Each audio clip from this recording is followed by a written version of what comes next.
ไอ้แม่งผู้ใดดีมันก็นี่เป็นข้าราบาวนี่เป็นคาราบาวแอดก็เป็นตะลิดก็เล่นก็ได้เองคือขั้นนี้ติโยกคือขั้นนี้เราผู้คานี่เลี้ยงสายเดียวเลยโอ้ยข่อยบ่กล้าขึ้นเรากันขึ้นไปข่อยย่านข่อยบ่ได้นั่งคุณเป็นอย่างจังสิบ่ได้นั่งเพราะว่างบางหลายนึงเขาน้อยว่างกะหากว่าอยู่จะมาอ่านต้องป้ายข้างรถแต่เขาเขียนไปว่าพระยืน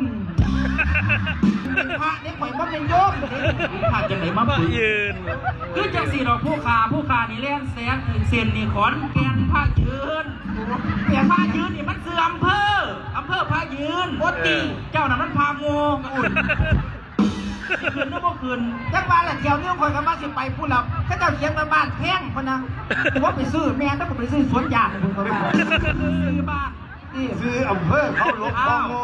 นะขึ้นรถอันเดียวผู้ไหนดีนี่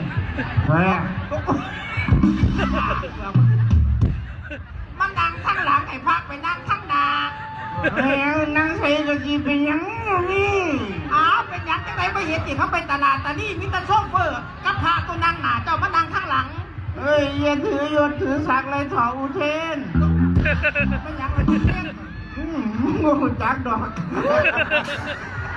อุเทนมากไม่คอยมาก